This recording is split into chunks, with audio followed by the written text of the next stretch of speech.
যে ছেলেটি মেয়ে নিয়ে ভিডিও করতো ভাইরাল হওয়ার জন্য, সে এখন ভাইরাল হওয়ার পর বলে, কন্টেন্টের ভিতরে কোনোদিন মেয়ে ঢুকাবো না, যদি মেয়ে ঢুকায় ওই দিনে আমার কন্টেন্ট শেষ। বাহ ভাই বাহ বাহ।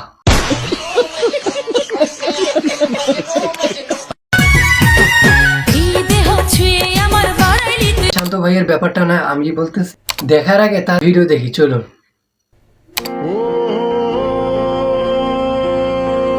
কি একজন দৌড়াচ্ছে,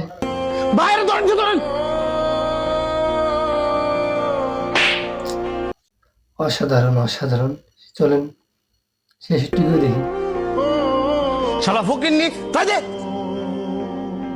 ভাই, গরিব মানুষ সামান্য ফ্রাই নিছি দেখিয়া আপনি এইভাবে দৌড়ায় তারে মারছেন? তারে মিয়া, এই ফ্রাইডে আপনার কাছে সামান্য মনে হয়? এটার দাম 80 টাকা। আর আপনারা তো দরদ লাগলে আপনি হার একটা কিনে তার প্রত্যেকটি ভিডিও 20 কোটি মানুষের উপরে দেখে। দেন।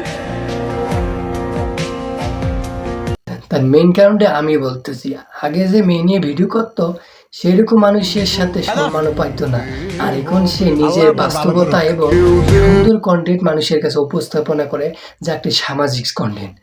সেই কারণে মানুষ তাকে ভালোবাসে এবং ভালোবাসার খাতিরে তার ভিউসও অনেক হয় এবং ইনকামও বেশি হয়। তার মধ্যে দেখতেছি সে 20 লাখ টাকা কার কিনলো এবং মাসে 5 লক্ষ টাকা ইনকাম করে।